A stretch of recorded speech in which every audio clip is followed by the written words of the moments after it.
Having said that, the upgrade from the iPhone 14 Pro Max shooting this to this, the 17 Pro Max, was substantial, but possibly worth me waiting for second-hand prices. I caved 2 weeks ago thanks to selling something else, but I did want to review the delta in hardware between the two. The screen's 0.2 inches bigger, which is nice, but then so is the body itself, so it is slightly less reflective, but then the 14 Pro Max display was already excellent, so diminishing returns.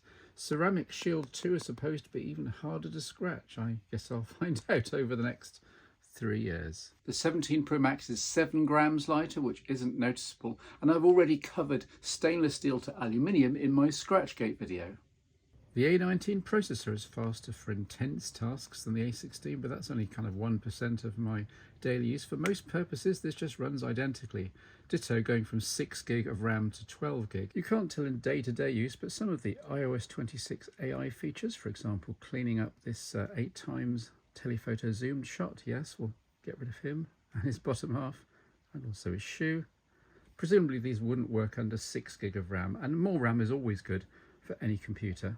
I've already covered the better telephoto camera in a previous video, but suffice it to say that it's phenomenal with a few custom tweaks, which I may feature more, so do stay subscribed. I don't shoot many zoom photos, but I am having a lot of fun with it. Hey look, there's the moon.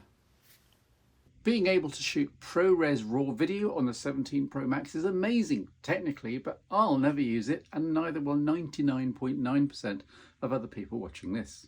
The stereo speakers on the 14 Pro Max were already good with the standard iOS bass octave shifting. The 17 Pro Max's speakers are even louder, even punchier.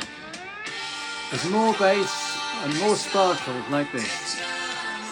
There are other internal bumps, better satellite comms, better Wi-Fi, better Bluetooth, better ultra-wideband, all good to have.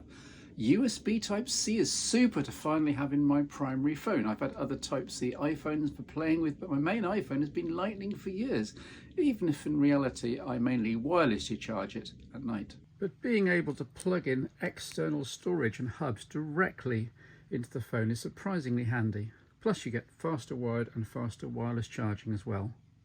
Downsides, well, apart from the possibly chippable aluminium, there's the action button rather than the mute slider, a change I still don't like, and a camera control which is 80% useless, though again I've got a video coming on optimizing this.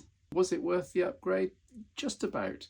I'm future-proofing myself and having great fun playing with the new features, but if you're a regular user and you don't need a longer telephoto camera, then maybe not. Your 14 Pro series might have another year or two left in it before you have to dip into your wallet.